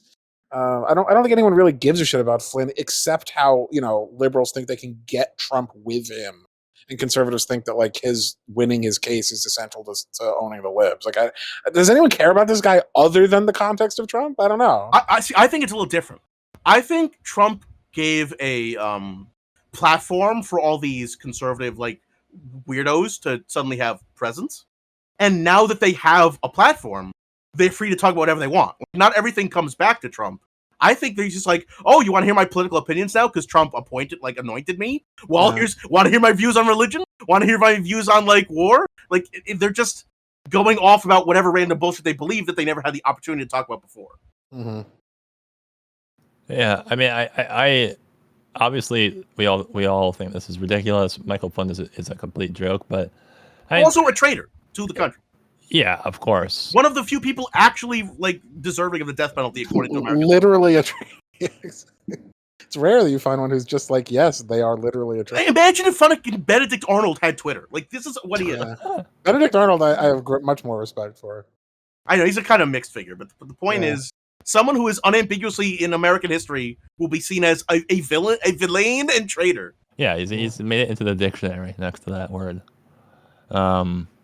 But this is like a really disgusting thing to say. I just have to like bring it down for a moment to just really nail that down. Like, this is just carte blanche to abuse, to murder, to disenfranchise, to revoke citizenship on millions and millions of people who are much more American than Michael Flynn has proven himself to be. Ooh, that's interesting. Because you're saying, like, so what would the result be? What would happen to all the people who are not of that one religion? He's kind of leaving that hanging for us to speculate about. The fucking day of the rope is what would happen. That's the obvious implication. Yeah. But in case this wasn't bizarre and evil enough, which religion do you think it is? Because this is a guy, and one of the things he got in trouble for was lobbying Muslim fundamentalist Turkish government on behalf of the United States and the Trump administration, and lobbying Putin's Russian Orthodox administration. So Which religion, Flynn? It's the Russian Orthodox. I'll Church. tell you, Alex, which one. Whatever his brand of Protestantism is. Exactly, That's but the like one. he's famously conspiring against U.S. interests with foreign elements that That's are good, not Alex. Protestants. Yeah, but Alex, sometimes you work with both the Jew and the Gentile. Sometimes you work with Well, your strategic allies if they why the believe fuck in is he Satan. working with Erdogan? Like, what the fuck is Because he Erdogan's a doing? fascist who lines up with him politically. Yeah, That's why. It's not about religion. we when have it to have comes one geopolitics. religion, and it's gray wolves and fucking I'm sure he was on board with radical Turkish Islam. I'm sure he was on board with supporting the Taliban against the fucking Russians. Like, yeah, it's not about the heathen of the rest of the world. He's saying America needs to be exceptional, and exceptional meaning exceptionally Christian. Oh, I see. So every country has to have one. Turkey has to have radical Islam. Russia has to have radical Orthodoxy, and we have to have radical Protestantism. Because that's just the way God meant for the world to work, which is everyone has their one thing. As you talked about with the planes violate, and we're supposed to stay in our land and have our one religion and shut the fuck up. Yeah, it's the Israel model. We all get one country to be monsters in. Fucking incredible. All right. I haven't thought about Michael Flynn in a while. This is the first time I thought about Michael Flynn. All right, I'm going to do That wasn't passively received. A couple one-offs. This one from Vice. I don't know what the fuck it's about, but it's funny. Good start. From Vice. Capitalism trapped me in the Phoenix airport. Whatever that means. I mean, literally, any time that they fuck you over with your flight. But I'm sure he means something more. I just like the specter of capitalism was like, canceled flight, delayed. We lost your baggage. It's like one of those 19th century, like the pictures of like the enormously fat banking interests or whatever that are like devouring the poor, but it's like just him and he's trying to fly on the plane and they like eat the plane. You will not leave this terminal until you answer these riddles 3. I mean, those guys basically were Attack on Titan, just the capitalists with the Titans. I just thought this was funny. Just the way they wrote it. I mean, I'm sure Vice is kind of funny sometimes, and most of the writers are a little bit younger or like a little edgier, and so I'm sure this would be a fun read. And I'm sure they'd get into what they mean, but I just like it at a surface level. Me too. I'm here for articles that personify capitalism as an asshole. Yeah, I don't really know what's happening because that's such a baffling thing to say, but I'm sure in some aspect it's correct. All right. We're going to go to the Associated Press. AP News. Brittany Freed. Judge dissolves Spears' conservatorship. Y'all heard about this? This has been big celebrity news lately. I have heard about this, Jason. Thoughts on conservatorships and people having their own rights? No comment. No, obviously, yeah. It seems from what I've read pretty monstrous. Yeah, she's basically been treated like a child with no autonomy for most of her adult life, while having much of her, much of the products of her labor, if we're to bring it back to our messaging, siphoned away by her dad. So that sucks. Yeah, I think this is a really important story in the context of increased coverage of mental health. Like, the whole premise of the conservatorship is that the dad has claimed she is not mentally competent and capable of taking care of herself. So he controls her estate. And I think because she was bipolar or something. Like, what was the justification? She had, some breakdown and maybe he was diagnosed with bipolar. I don't know, but I don't know the exact details. But what I find interesting is like this is a built-in way in the system for people with means and ability to exploit those who are not capable. Now, obviously, most people who are mentally ill do not have hundreds of millions of dollars in pop song earnings. But this is a way to control people's lives who we deem do not deserve to have control of their own lives. And I just think it's a rare success story. And it's particularly relevant, obviously, because she's a public figure. But I'm glad this is kind of getting some going over, giving the rounds. Yeah, I mean, there's definitely going to be a context or two in which someone is a danger to themselves and others, and it makes sense to give someone who actually has their best interest at heart the ability to rein that in. When someone's like in their 40s and worth hundreds of millions of dollars, and the obvious motivation is to siphon that wealth for yourself, and you're a scumbag parent, Yeah, probably shouldn't have the conservatorship. Probably not the greatest plan. Especially when there's been like multiple court cases pursued by this adult person against your conservatorship. Right, clearly she's competent enough to put together a legal team to fight for her rights back. Yeah, like, yeah, that should be the rule. If you can ask for it to end in a cogent sentence, then it needs to end. Well, it also reminds me of a lot of stories we've done recently about basically why people plead guilty, how people get framed by cops, how it's easier to just plead guilty than a fight. Like, obviously she's the means to fight back, and just that should have been, as Alex says, like, sign one. All right, she could control her own life. Go back to her. Like, but I don't know. It's just it bothers me that America's seen is the land of the free, home of the brave, but we have so many systems, so many intricate ways for the elites to fuck over the non-elite, and for the competent and the smartly evil to fuck over the genuinely good-hearted but maybe not the brightest. It's like we're designed for exploitation. And every time people learn that, it's like, huh? How could this have been? Because the system is designed upon exploitation. There it is. I guess I answered my own question. You did it.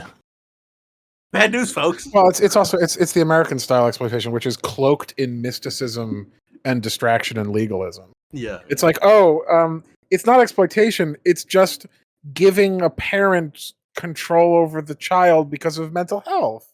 It's the legalistic version of, like, police adjacent shooting. It's the lib way of controlling people. Yeah, exactly. It's a way that's palatable to kind of a generally ignorant crowd that doesn't understand the details, or to a sort of, as you say, like, legalist process. Yeah, they just say, it was by the book, it must be fine. Right. Everyone who's just like, well, it was by the book, good enough. I mean, well, that's like 2/3 of us if we're not paying attention.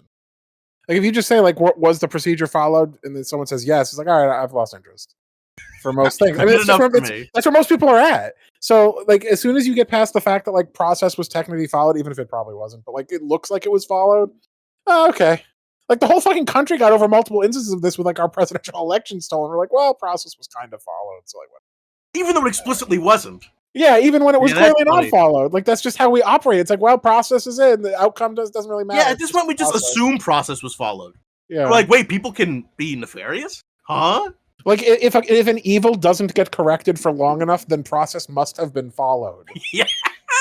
There's just like this assumption of correctness and goodness. Right, like, what happened must have worked because the process. Even if the process wasn't followed, that's why we got what we got. You just say, well, the process is whatever happened.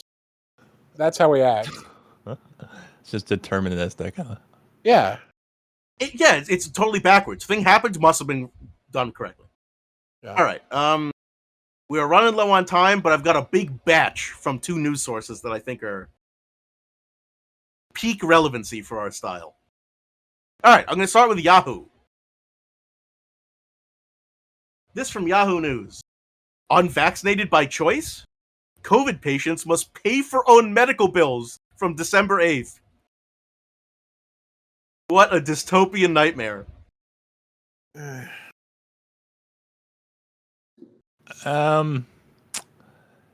Yeah. I mean, maybe this will be the impetus for people to support Medicare for all. All the right wingers who are dying of COVID now have like hundreds of thousands of dollars in medical bills. So, is this? I guess I'm out of the loop. Perhaps was there some program to cover COVID bills up to this point?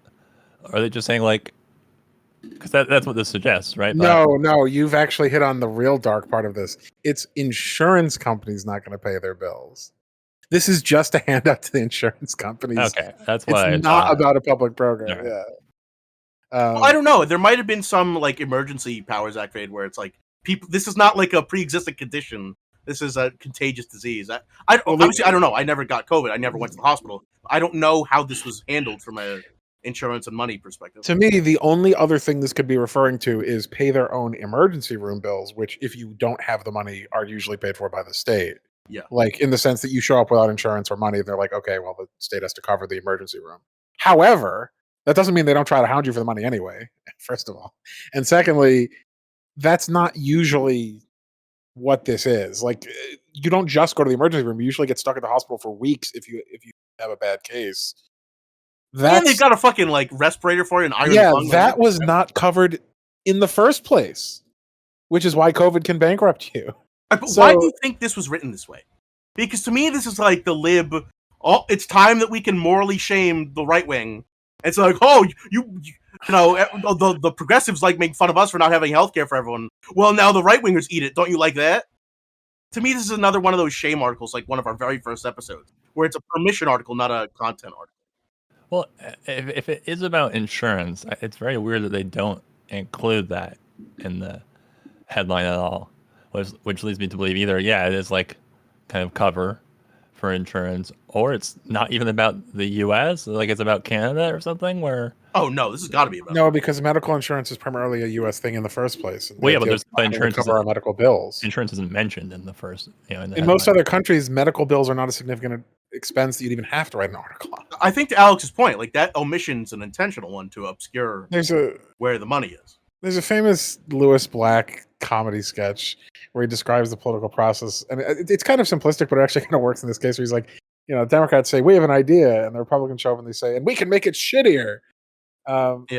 This is taking a serious problem, which is the non-vaccination of a huge chunk of our electorate or citizenry, and saying, how can we make this worse? Which is, let's use their idiocy as a payout to insurance companies. And a cudgel against them to feel even worse. Instead of either compelling them to get vaccinated, which we should have already been doing a long time ago, because it's a public health problem, not an individual health problem. Instead of providing incentive structures that actually help them in some way for doing it, no, let's provide punitive structures that enrich the already incredibly wealthy corporate sector of predatory pharmaceuticals and predatory insurance, medical insurance, at the expense of these people. Because, okay, let's say that you have a chud uncle, who won't get vaccinated. The recurring character of chud. But again, chud, everyone's got a chud uncle. I know. All right, so you have your chud uncle who's married to like a lib woman and has part of the children. New podcast canon ethos. So lib woman and lib children are married. Are the family of chud uncle. They're all vaccinated. He is not. He gets COVID and goes to the hospital and spends a month in debilitating agony of COVID. Comes out going like, I was wrong, Okay, well now they're saddled with like $80,000 of debt, and the rest of the family has to pay off that fucking money because of chud uncle, even though the rest of them got vaccinated, and none of them had anything to do with this. I don't know if a not immediate family would have to pay for that. Well, unless he's willing to divorce the wife. What I'm saying to you is people's finances are not purely their own. When you have families, when you have cohabitation, when you have shared bank accounts, you're creating problems like this, where essentially an individual being stupid is not just them being punished by a financial punitive system like this, which even alone wouldn't be just. Having someone get hit with like an $80,000 hospital bill shouldn't be happening under any circumstances for any reason. But this would not only make it seem normal, it would make it seem ethical and totally elide the fact that a huge number of collateral damage will occur. So what do you think? What do you think the corrective whipping behavior this is trying to accomplish is? No, it's trying to normalize the fleecing of people by insurance companies. You don't think it's trying to change behavior? This is trying to change perception of what's okay? To me, it's doing two things. Normalizing insurance companies defrauding their clients by not paying for coverage of things that they should have covered, and making libs jerk off psychologically, knowing that the hogs are getting punished for being hogs. Both of these things are disgusting. Which, like, the core disgusting thing should be, look at these people being gross and not getting vaccinated and endangering the public. We start from the moral high ground of, we got vaccinated and these people did not, out of a bizarre ideological incoherent belief. And of course, it's immediately lost by the rest of the sentence, which is, let's laugh at their suffering and be glad that they're getting fleeced by a corporation, which is essentially defrauding them out of the money they already paid them to have insurance. Yeah, it is like our very first article, which is, this is permission to be both financially brutal to and prejudiced to a certain population you don't like. Again, most of these people came to this position because of political and media elites telling them this position. This was not a thing that was like, Americans born of the soil all became anti-vaxxers because of their heritage. No. Right, this was politicized in real time. It was a hyper politicized thing that changed public opinion from like 5% of people not getting vaccinated to like 40%, and they're almost all Republicans, and it has to do with Republican media organs and politicians. Those are the people who have done this. Gullible people listening to their leaders is like the history of the world. They are not the people who should be going into debt over this. You know that's interesting. What do you think someone like Tucker Carlson would say to this article? Because Tucker Carlson, immediate elite, who is himself vaccinated, he has to be confirmed, but has told people who are his audience, right-wingers, to not be vaccinated. But he's also railed against socialism and Medicare for all. So how would he square the circle that is... Right, these problems need to be solved privately. All of their bills should be paid by Tucker Carlson. Because he's the one who convinced them to do it. But what I'm saying is... pay their fucking bills. What I'm saying is, what do you think his opinion on this would be? It's bad. Why? Because it's not socialist enough, or because it's unfair to Republicans. But what would be the solution? Don't do it. Like, they have to pay the costs. But that would be implicitly accepting some sort of socialized medicine where the collective pays for the whole. No, it isn't. It's a private consumer getting the thing they paid for from a private company. Through insurance, you're saying? Right. And he's not saying the government should solve the problem. Okay, so you're saying he would be critical of insurance companies who are trying to do this too. Yeah, he's saying these insurance companies are defrauding Republicans for being Republicans, which is actually literally true in this sentence. Yeah. Now, you might say they're correctly defrauding them because they're idiots causing a public health problem. But this isn't actually resolving the public health problem. It's just punishing the individual. Yeah, I don't think you could ever say a sentence that has correctly defrauding in it. Right. They're not like, okay, we're giving you like 3 months notice to get vaccinated, after which your services will be ended. Therefore, we are going to encourage you to protect the public by getting vaccinated. It's just like, oh, you happen to get COVID and went to the hospital and incurred a bunch of debt. Yeah, we're not going to pay it. Which I will also point out is a really easy foot in the door for them to argue that anything was this reason and try to prove like, oh, well, did you prove that you have your vaccination card? We're not going to pay for it until you demonstrate it. It's a way for them to try to defraud even people who have been vaccinated as soon as you give them an out like this. Which is always the fucking wedge, which is why all this fucking ridiculous means-tested style requirements for whether or not things that say they do a thing, do the thing, are just creating opportunities for them to not do the thing. This is how insurance companies always try to limit their services. You know, poor black family can't find or produce the vaccination card because they didn't think to ask for it at the time because this was like a year ago when they got vaccinated. Oh, your person's sick in the hospital from a breakthrough case? We're not going to pay for it. Like, that's what this leads to. And then people will be like, whoa, they should have gotten vaccinated. It's like, well, they did get vaccinated. You shouldn't have to provide a fucking passport to get health care. You shouldn't provide anything. It's like when libs say, well, there's nothing wrong with an ID requirement for voting. It's the exact same kind. I see. For Christ's sake. Like, we shouldn't even have private insurance for medical issues. But the fact that we have that and now we're writing articles that excuse them fleecing people because those people are dumb. It's like, okay, great. Anything else we want to hand out to the insurance companies? I think that I've been pausing because I think there's a lot of good points in there. But after rereading the headline several times now, I really don't think it's about the U.S. Really? Because like it states a universally agreed upon cutoff for this, which would be very weird for all health insurance companies to have all decided that December 8th is the time that they stop covering medical bills for people who don't have the vaccine, which suggests to me that's a governmental thing. So, oh my God, you're right. I went to the source. This is a story about Singapore. Do they have universal health care? I don't even know. Amazing.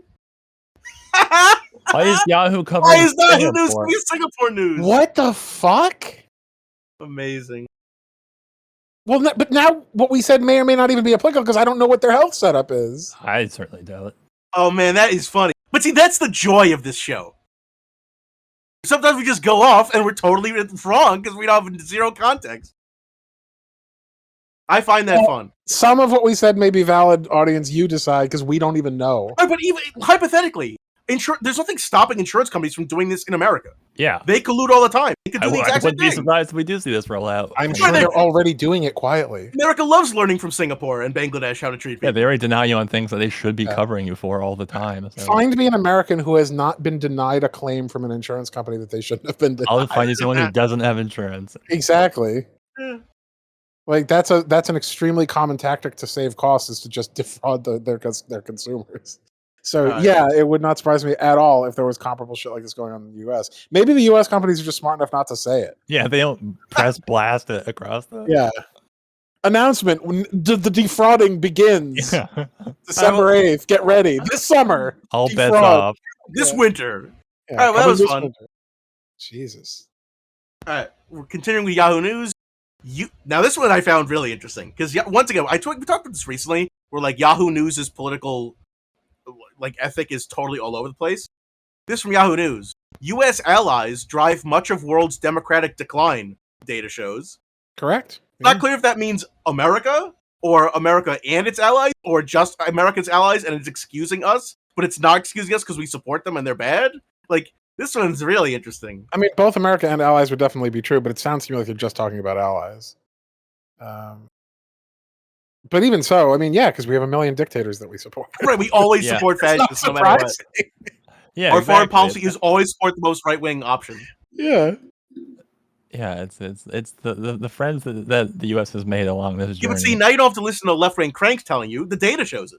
There you go.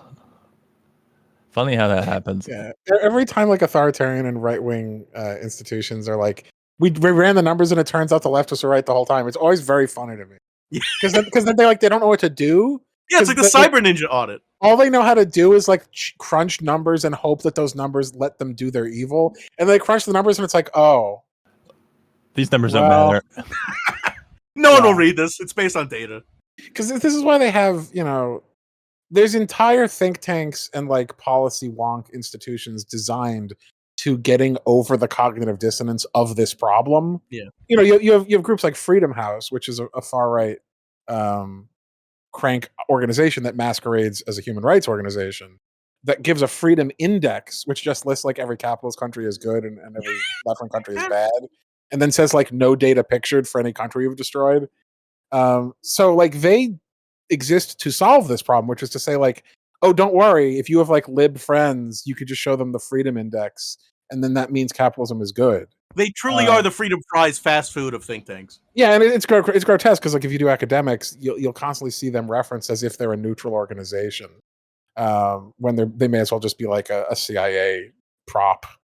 But yeah, like, this sounds to me like someone fucked up in their, like, they didn't hire the spin guy. They forgot to not carry the one. Yeah, like, usually this would never reach the news. Usually they would say, like, new studies troubling implications that the world is in dictatorial decline. U.S. concerned. Yeah, like, maybe it would be framed totally differently. It would be horribly.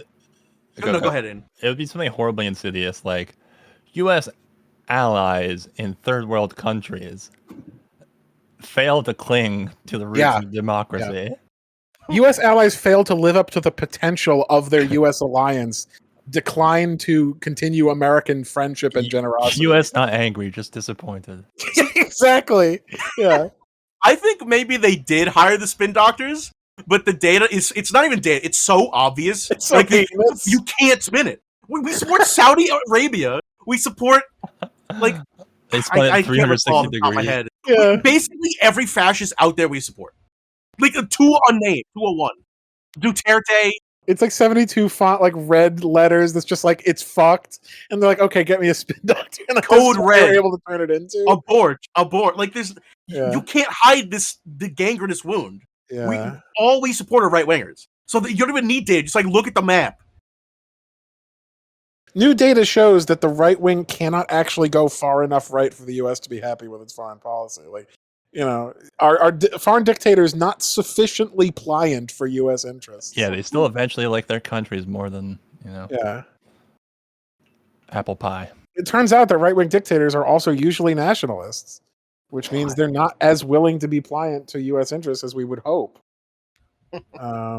Which is, again, the idiocy of the entire premise of saying everyone needs to be a self-interested egoist. Also, you all need to listen to us. Because that's been our foreign policy since like the start of the Cold War, which is everyone act like us, but also be our slaves. What? No, it's going to work someday. We're wish to be us, but don't actually be us. Yeah. It's very weird. Aspire to be us. Climb that geopolitical ladder, but ultimately still fall. Don't approach the throne. in the old days, if you were a king or emperor, you'd be like, no, don't be me. You're not smart enough or God inherited enough. And also, it's a very dangerous job. Look how many people get killed doing the job. You should be happy being a peasant because being a peasant is safe and easy and what you were born to do. That was logical messaging, at least. That's what libs believe today.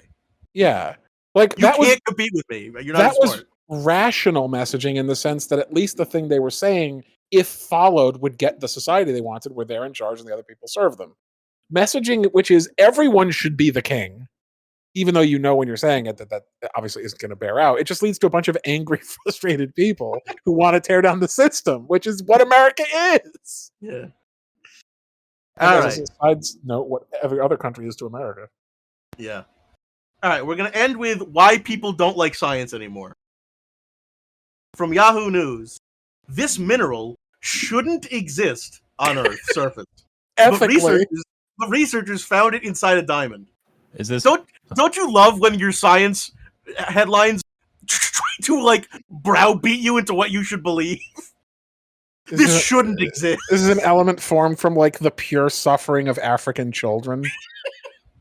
It's like their dark soul. I thought maybe there was some consensus to reclassify like Palestine as a mineral or something. Yeah, exactly. But see, once again, it's not sexy enough to say like this was predicted to not exist and then we found it. That's not cool enough. It should not exist. It should not exist. You should feel something about whether this exists. This is an abortion of God, this crystalline mineral. I don't know if we talked about it on this show. I don't think we have, but like there is a weird thing going on with science articles and science news where they have to be exceptional and like clickbaity to get people to care about science. But when you do that, you actually degrade and erode the trust in the science being true. Something like the vast majority, something like 80% of science articles have to be taken down after the fact because they either lied about the science that was actually done, or they misrepresent it, or they overrepresent it. Like, I think this is a real reason why people have started to lose trust in the scientific institutions in America, because capital pressures have forced them to try and make it clickbaity and raise enough money through advertisement. But the science gets lost in the path. Just like when we talked about art kind of gets compromised by the pressures of capital. When your academic abstract sounds like BuzzFeed, it's not really going to work out. Yeah, exactly. Top 13 elements you've got to know. It shouldn't exist on this planet. What? I think yeah. Like the idea of making science fun is nothing new. Obviously, that's how we all grew up, like Bill Nye the Science Guy and stuff like that. With that attempt, but yeah, it's the tied to like the smarmy marketing element of it. Yeah, it's not even making science fun. There's a million YouTube channels that make science actually fun. Yeah, it's the make science feel like you're missing out, or there's some like mystical truth been discovered by science. You could so easily phrase this in a way that isn't that like degenerate journalistic sham, but is still exciting. Like you could say like, mineral that previously was thought impossible, like miraculous discovery, like something that emphasizes the newness and coolness, not the supposed shouldn't existedness. Yes, newly discovered mineral, extremely useful and helpful for our future. Yeah. Even you can lie even then, but you don't have to be this bizarre in your framing. You can still be sensationalist without it sounding like clickbaity and weird. Total bullshit. Yeah, like this just sounds false. Like I don't think if you ask the average scientist about this, it'd be like, science has lost. This is magic. Yeah. I don't expect my science journalists to neg minerals. Yeah. That is good. Yeah, this is a mana crystal that like this because they're making it sound like this is beyond science. It's like, well, no, it's just a previously undiscovered thing in a rock. Like what? That's like half of geology is just sentences like could be turned into sentences like this. They're just discovering new things. Yeah. But imagine if Darwin was like, this shouldn't be possible. This can't be happening, even though I'm observing in real time and I have so much data explaining how it happens and why. Got the Galileo treatment. This could just as easily have been written by the Archbishop. Right, exactly. Yeah. This has religious and mystical intonation in the way it's written. This mineral shouldn't exist, but a man found it in the women's restroom. doctors hate it. Found by a suburban mom. Like, I don't know. My brain is rotting internally from All shit right. like this. It's all blending together. All right. Well, do we have time for a lightning round of MSNBC brain rot, or are we good to just cut it off at the? Cut it off now. Just give us one good one so we can wrap. Okay. This one's pretty good. This actually is not from MSNBC. It's from the parent company NBC. Mm-hmm. The MSNBC ones are actually kind of interesting. I want to save them for later because it's examples of where an MSNBC actually does occasionally give like a spigot of left-wing beliefs in the dirge of their normal bullshit. But here's one from NBC News. Dirge. Yeah, I like this. More than 500 hospitalized from scorpion stings after storm in Egypt. Oh, interesting. Talk about biblical. Got him. The scorpions were waiting for this moment. I just imagine like Scorpion NATO. Like a whole bunch of scorpions were flung around that were hiding in the sand. And they're stinging people midair. Wingsuits on. It's like that locust attack in Russia. Yeah, that's much cooler than what I imagine happened, which is just people took cover in deep areas where scorpions are. Oh no, I like the scorpion attack. Like, yeah, no, I'm retroactively doing the crazy one because it's more fun. My mind first knows no limits. Yeah, that's like something out of Scorpion King. Like The Rock did this. Yeah. This horrible CGI. Do you think this was for you, as you say, like to play to like the evangelicals who take this as a sign? Because they love talking about Egypt and plagues and storms. I just think it's a ridiculous news article that they were like, we're light today. Who's got something from the foreign news? And someone's like, I got this crazy bullshit. Like, it's just, it's like the TMZ newsroom where they just have that weird lawyer who used to do one of the judge shows. And then all these like weird lackeys that just come up with bullshit. Yeah. That's how I imagine every newsroom. I mean, the tragedy is most likely that in any time of significant human death in a country where there's man-eating animals, it creates serious problems of animals getting used to eating humans. Like, Egypt has crocodiles that eat people. And, you know, like historically, like in India, when a whole bunch of people died of a plague, a bunch of tigers started to learn to eat the corpses and became manhunters. So there is actually... You're making the man-eating horses analogy. All I'm saying is the bigger concern than me of the people getting scorpion stung is any country where there's a bunch of human bodies lying around that no one wants to go near because of the disease, you could end up with a really biblical horror of a bunch of animals that learn to eat humans. I don't think the human corpses are being left there. They're taken to fucking morgues. It's only 500. I hope so. Well, 500 hospitalized. We don't know if any. Yeah, I didn't say they all died. Maybe Alex is predicting what will happen. A few probably did, but you know, it seems likely. Scorpions are pretty fucking dangerous. Yeah, they're very small. Depending on which one and how bad they sting you. Also, how are they getting to the hospital during like a hurricane? It was probably a sandstorm. That's what I'm imagining. I was imagining flooding from the Nile. Whatever, it's funny. Yeah, by boat, I guess, if it's flooding. If it's a sandstorm, they're probably not getting to the hospital. Did you say it's funny?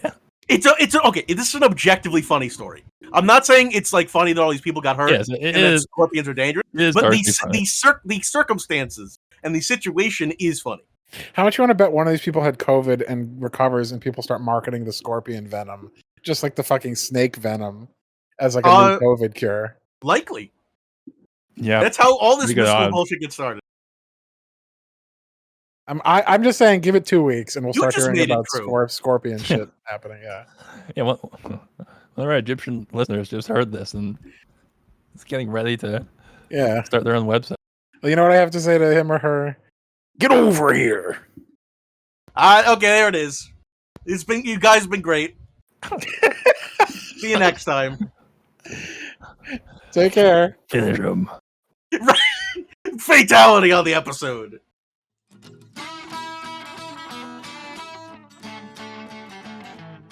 Hey, thanks for listening to the show. If you enjoy what we do here at the Non-Essential Workers Podcast and you want to support us, please check us out at patreon.com/non-essential-workers-podcast or by clicking the link below.